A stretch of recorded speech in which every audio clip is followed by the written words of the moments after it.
আজকে সমাজের পরিবর্তন যেটা হয়েছে, আমাদের সমাজে শুনেলেন আমি বুঝিয়ে দিই, আমাদের সমাজে কোন সুদখোর যদি মসজিদে 50টা ফ্যান দান করে, তাকে লোকে চেয়ার ছেড়ে দেয়। সুদ খেয়ে বড় লোক হয়েছে, লোকের মেরে নিয়ে বড় লোক হয়েছে বলে একে মসজিদের মতোয়াল্লি করে দে, সেক্রেটারি করে দে। কিন্তু একটা লোক সবজি বিক্রি করে সালার বাজারে, সেই লোকটা শতের উপরে সবজি বিক্রি করে, হালাল মাল খায়, হালালের উপরে চলে, 5 ওয়াক্তের নামাজ পড়ে, সে 500 টাকা মসজিদে দান করেছে, তার কোনো সম্মান নাই। সে হালালের পয়সা দান করেছে, সম্মান নাই। হারামের পয়সা দিচ্ছে, তার সম্মান আছে। আপনি এটাই বুঝতে পারেন যে সম্মান বেশি যে হালালের পয়সা দিয়েছে। মুসলমান আজকে শোনো, আপনারা সকলে জানেন, মায়েরা শুনবেন, প্রত্যেকটা নরনারীর জন্য ফরজ দ্বীনি ইলম হাসিল করা। কি বললাম? দ্বীনি ইলম হাসিল করা প্রত্যেকটা মুসলমান নরনারীর জন্য ফরজ। এটা জানেন না? জানেন? আমি বলে যাচ্ছি, 90% 100 জনের মধ্যে 90 জন মানুষের মধ্যে দ্বীনি ইলম নাই, যার কারণে আপনার কাছে হারাম হালালের বিচার করার ক্ষমতাও নাই, দিন আর বাদ্দিন চিনার ক্ষমতা নেই। আপনার কাছে কানা বেগুন আর ভালো বেগুন চিনার ক্ষমতা নেই, পচা টমাটর আর ভালো টমাটর চিনার ক্ষমতা নেই। আপনার কাছে আপনি অন্ধর মতো, যার কাছে দ্বীনি ইলম নাই, সে সমাজে একটা ধর্মের দিক দিয়ে সে অন্ধের মতো হয়ে গেছে। তার কাছে আলো আর অন্ধকার দুটোই সমান, যার কাছে দ্বীনি ইলম নাই। বলে দিই মুসলমান, আপনি বলেন হুজুর দোয়া তো করি, দোয়া কবুল হয় না। কেন হয় না? তার একটা শর্ত আছে। শর্ত হচ্ছে দোয়া কবুলের জন্য প্রথম শর্ত হালাল খাবার, হালাল মাল খাওয়া। সবাই খাবেন? জোরে বলুন ইনশাআল্লাহ। বড় কষ্ট লাগে। আপনি যদি সালার বাজারে যান, আপনি যদি ফুটিসাকতে যান, আপনি যদি বহরমপুরে কোনো কাজে যান, হোটেলে খেতে গেলে আপনি কি জিজ্ঞেস করবেন? দাদা মুরগিটা জবাই না কাটা? ঠিক কিনা কথা বলে? জিজ্ঞেস করতে হবে না? হবে না বাবা? কেন? আপনার জন্য শর্ত হচ্ছে হালাল মাল খাওয়া, জবাই করা মাংস খাওয়া। আমি আমার গলসি বাজারে দোকান আছে, আমার এক বন্ধু মিঠু ভাই নাম, আমাদের মুসলিমদের খুব ভালো ছেলে, আমাকে মাংস দেয় খাসির। মেহমান ফেহমান এলে নি, আব্বাজির জন্য কখনো ঠ্যাং প্রয়োজন পড়ে নি, তার কাছ থেকে নি। তো তাকে একদিন আমি ফোন করলাম যে কলকাতা থেকে আমার মেহমান আসছে মাদ্রাসায়, 2 কিলো খাসির মাংস লাগবে। বললে হুজুর সকাল বেলায় আসে। আমি সকালে গেলাম, ফজরের পরে, 3 মাস আগের খবর বলছি। তো গিয়ে দেখলাম যে ছাগল এখনো জবাই করে। আমাকে বললো হুজুর আপনি জবাই করে দিন। আমি 2টো ছাগল জবাই করে দিলাম, সে ছাড়ালো।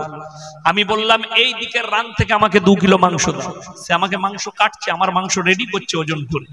তো একজন অমুসলিম ভাই এলো, জানি না তার ধর্ম কি, সে কিন্তু জিজ্ঞাসাও করলো না জবাই কাটা না মরা না হাজা। সে বললে আমাকে এই দিক থেকে 2 কিলো দে। কথাটা ভালো করে বুঝতে পেরেছে? আমি কিন্তু গিয়ে নিজের হাতে জবাই করে নিলাম, এবং সে নিজেও জবাই করে বিক্রি করে। আমার মুসলমান ভাই, এরপরে আপনি চিন্তা ধারালেন, একটা কথা চিন্তা করুন যে আপনি যখন চাইছেন তখন হালাল মাংস, আপনি সকাল বেলায় বয়ান শুনে বাজারে যাবেন, আপনি বলবেন ইয়াসিন সাহেব বলে গেছে জবাই করা মাংস নিতে, দাদা আমাকে জবাই করা 1 কিলো মাংস দে। মাশাআল্লাহ, আপনি হালাল বুঝেছেন। মুসলমানরা হালাল হারাম কেমন বুঝেছে বলি। আমার এলাকার অনেক ছেলে কি চালায়, লরি চালায়। 2টো মুসলমানদের ছেলে হাই রোডে দাঁড়িয়েছে লরি নিয়ে হোটেলে, ঢুকেই বলছে ভাই এক কাজ করতে, 1 বোতল মদ চালিয়ে দিলে। তারপরে বলছে মুরগির মাংস আর রুটি নিয়ে। মুরগির মাংস আর রুটি এনেছে। তখন জিজ্ঞেস করছে যে এই মুরগিটা জবাই না কাটা? মার হারাম করকে জুতো করে। শালা প্রথমে মদ খেয়েছিস, ওটা আর জিজ্ঞেস করে লাভ আছে? কথা বলে। যে ছেলেটা মদ গাঁজা খেলো তার জন্য আর মুরগি কাটা জবাই দেখে লাভ আছে? লাভ নাই। প্রথমেই তো হারাম খেয়েছি, সেটাও তো হারাম। এই একই ব্যাপার। চলুন আপনাকে আগে নিয়ে যাই। আপনি এটা বুঝলেন যে জবাই করা মাংস খেতে হবে। সকালবেলায় কিনতে গেছেন দোকানে, বললেন জবাই করা 1 কিলো মাংস দিয়ে, লিখছেন 1 কিলো জবাই করা মাংস, কিন্তু টাকাটা আবার সুদের। সেই একই মাল দাঁড়িয়ে গেল। কথাটা বুঝতে পারেননি? এই যারা সুদখোর থাকবে, সুদের বয়ান শুরু করলাম, সকালবেলায় চায়ের দোকানে দেখবেন সুদখোর মাল কটা বলবে বাজে মৌলবি বে, কিছুই জানে না। কোন মাল কটা? সুদখোর মাল কটা গাল দিবে? যাদের কাছে 5টা লাগছে কি? যদি বলেন হুজুর সুদ কেমন, আমার আল্লাহ কোরআনে বললেন ওয়াহাল্লাল্লাহুল বাইয়া ওয়া হাররামার রিবা, আমি তোমাদের জন্য ব্যবসাকে হালাল করেছি, সুদকে হারাম করেছি। আল্লাহ বক্রতা রাখেননি কোরআনে, কোন রকমের বক্রতা রাখেননি। আপনি হালাল ব্যবসা করুন, সারাদিন সবজি বেচলেন, 5000 টাকা ইনকাম করেছেন, 500 টাকা ইনকাম করেছেন, আল্লাহর কসম হালাল। খাবার খাবেন হালাল, রুজি যেটা পাবেন আপনার সন্তানের মুখে যেটা তুলে দিবেন হালাল। কোনো কাজ নাই, 5 লাখ ছড়িয়ে রেখেছে, সকাল হলে 10,000 সুদের টাকা পাই, দেশি মুরগি খাই, খাসির মাংস খাই, ইলিশ মাছ খাই। আল্লাহর কসম করে বলছি টাকা হারাম, খাবার হারাম, সন্তানের মুখে হারাম খাবার তুলে দিচ্ছ। যে সন্তানের মুখে তুমি হারাম তুলে দিচ্ছ, সেই সন্তান কখনো নেককার সন্তান হতে পারে না, যার শরীরের মাংসটা হারাম পয়সা দিয়ে তৈরি, হারাম খাবার দিয়ে তৈরি, হারাম রুজি দিয়ে তৈরি। কখনো তার দোয়াটা আল্লাহর কাছে মকবুল হতে পারে। এটা আপনার দিকে চিন্তা ধারণা নিতে বলছে। আপনি এটা বুঝুন, হারাম হালালটাকে চিনুন, অ্যাভয়েড করুন। এটাকে চিনতে গেলে দ্বীনি ইলম হাসিল করতে হবে। আজকে শুনেলেন তসলিমা নাসরিন কোন অমুসলিম ঘরের হিন্দু ঘরের মেয়ে নয়, হিন্দু ঘরের মেয়ে নয়, সে হচ্ছে একজন মুসলিম ঘরের মেয়ে, মুসলিম পরিবারের মেয়ে। ঠিক কিনা কথা বলেন? তসলিমা নাসরিন মুসলিম পরিবারের মেয়ে।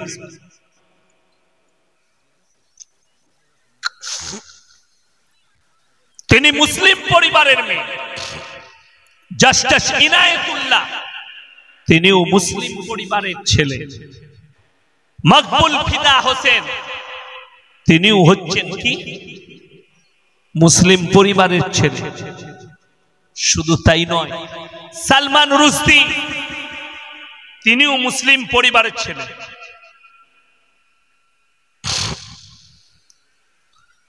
তিনিও মুসলিম পরিবারের ছেলে। আমার মুসলমান ভাই, আপনারা একটা কথা মাথায় রাখবেন, যতগুলো দুশ্মন ভারতবর্ষে বর্তমানে জন্ম নিয়েছে সব মুসলিম পরিবারে, একটাও অমুসলিম ঘরের নয়, একটাও হিন্দু ভাইয়ের নয়। আমার মুসলমান ভাই, ওই জন্য আপনাদেরকে অনুরোধ করে যাচ্ছি, সন্তানকে দ্বীনি শিক্ষা দিবেন, জোরে বলুন ইনশাআল্লাহ।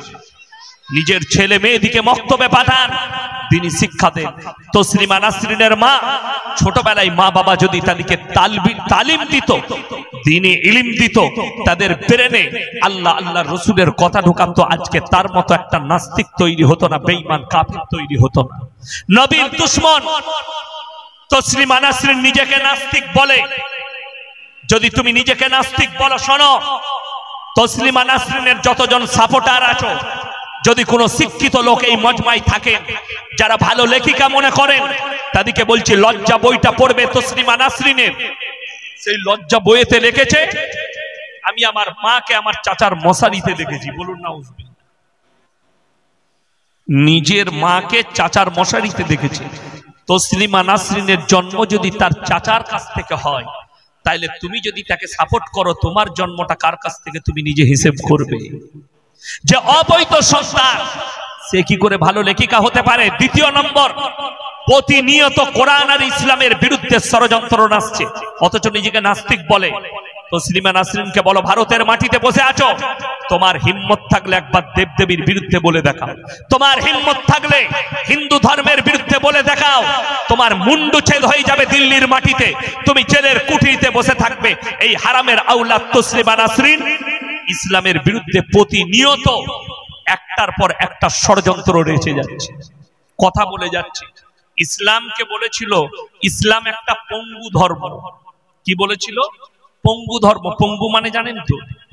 একটা হাত না থাকলে তাকে কি বলে? পঙ্গু। একটা পা না থাকলে তাকে বলা হয় পঙ্গু। তসলিমা নাসরিন বলল ইসলাম হচ্ছে পঙ্গু ধর্ম। আল্লাহ রাব্বুল আলামিন আল্লাহর কৃপায় তসলিমা নাসরিনকে ক্যান্সারে আক্রান্ত করলেন, তার একটা স্তনকে কেটে ফেলা হয়েছে, আল্লাহ তাকে পঙ্গু করে দিয়েছে। জোরে বলুন সুবহানাল্লাহ। আল্লাহ তাকে পঙ্গু করেছেন। শুধু তাই নয়, তারেক ফাতেহি বাংলা পাকিস্তানের ভারতের মাটিতে হারামের আওলাদ স্থান নিয়েছিল, প্রতিনিয়ত ইসলামের জন্য বলেছিল ইসলাম এক ক্যান্সার কি তারা বিমারি হ্যায়। আল্লাহ তাকে মৃত্যু দিলেন কি দিয়ে? কি দিয়ে মৃত্যু দিলেন? আল্লাহ ক্যান্সারে আক্রান্ত করে মৃত্যু দিলেন। জোরে বলুন সুবহানাল্লাহ।